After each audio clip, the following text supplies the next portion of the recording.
Hi guys, welcome again to the beautiful city of Munich. I'm on the Marienplatz square and today I'm going to take you for a little walk from Marienplatz to the Hofbrauhaus. It's one of the most common questions I get asked when I bring my tour groups back from, say, Dachau for instance, the concentration camp memorial site, and we arrive back here on the square, and quite often I get asked the question, how do you get to the Hofbrauhaus? So that's what I'm going to do, guys. I'm going to take you on a little walk, and then you can actually use this video to orientate yourselves and find your way over to the most famous beer hall in the world. There's the tourist information where our groups meet for the tours in the mornings. Now the Marienplatz itself, guys, has been the main square in the city since 1158, which is the founding year of Munich. And during the summer months this square is hustle and bustle. It's the most popular location for not just tourists but for locals to meet up as well. As we approach the edge of the square here, as we walk across the square, we can see in front of us that we've got the original old town hall, which is the building that you can see there with the stuccatoed roof and the big windows in the front there. That building's pretty much been rebuilt since the end of World War II because it was devastated by Allied bombing. But that was the original Old Town Hall of Munich. In terms of the time that this walk will take you guys, for somebody of average walking pace, it's approximately 5 to 7 minutes to get from the Marienplatz over to the Hofbrauhaus. So it's not too far to walk at all.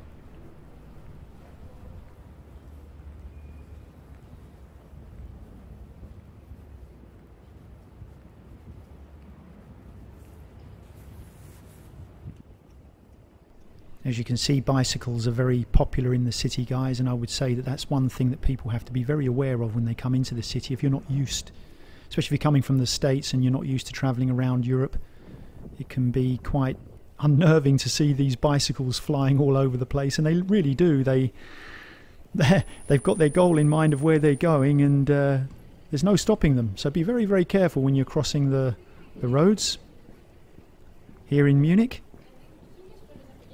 And as we come off of the Marienplatz, we come onto Thal, which is one of the main shopping streets in Munich. Historically very, very important as well. This was the old Salzstraße, going back historically, or the Salt Street, because they used to transport salt from Salzburg up to this region of Europe through this main street here.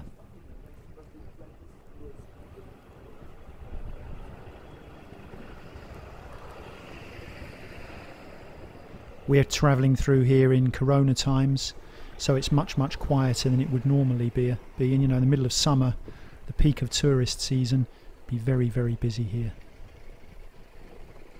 There's the Schneider Weiss's Brauhaus, which is one of the most popular eating locations in the city.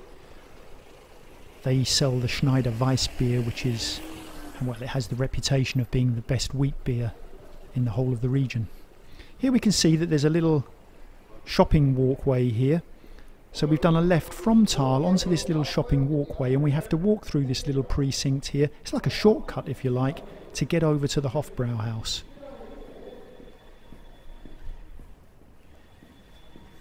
As we make our way through here, guys, just a little bit of information about the Hofbrauhaus so that when you visit it you understand what it's all about. It was originally founded in 1589 by the Bavarian Duke Maximilian I.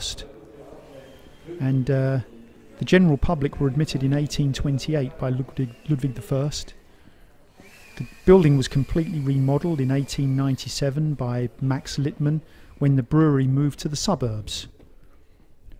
All of the rooms in the building except for the historic beer hall, or the Schwemme, were destroyed during World War II bombings. So bear in mind when you go to the Hofbrauhaus that it's only that main floor on the ground floor which is the original. The rest of the building has been restructured completely. So coming out of the shopping precinct and walking down this street towards the Hofbrauhaus, again another question that I get asked a lot is, where can you buy souvenirs from your trip to Munich. And you can see there's a few shops down here where you can buy the traditional Stein tankards and sweatshirts and goodness knows what. So if you're looking for a last minute purchase for a gift to take home, you may find these little souvenir shops down here that are a little bit pricey. If you were looking for something a little bit more original, a little bit more authentic maybe, and a little bit cheaper as well, maybe you would visit the Victorian Market, where they sell a lot of handcrafted goods which you can buy for gifts. But you know, if you really want something along the lines of what we've got here, you've got plenty of options. Maybe best to go shopping before you visit the Hofbrauhaus, so that you're not quite so extravagant with your gifts. And there is the Hofbrauhaus. So as I mentioned, it's only the main room of the beer hall which is on the ground floor, which is original. And the entrance is just down here on the right hand side, where you can see the arches as we cross the road. That's where you make your way into the main beer hall. Ironically, opposite the Hofbrauhaus we have the Hard Rock Cafe, so quite a contrast in cultures there. But as I'm sure you can imagine, it makes for a very good night out. Hard Rock Cafe, the Hofbrauhaus, and just down from here you've also got the Dubliner Irish Bar. So if you're feeling thirsty on a hot summer's evening when you're in the city, hopefully when everything's back to normal, you'll certainly have plenty of options around here, that's for sure. There's the main entrance into the main beer hall. Thanks for watching, guys. Remember, if you want to see any more virtual tours that I'm going to be posting on my channel, please just gently hit the subscribe button and the notification bell, and I'll also look forward to seeing you in Munich. Take care now.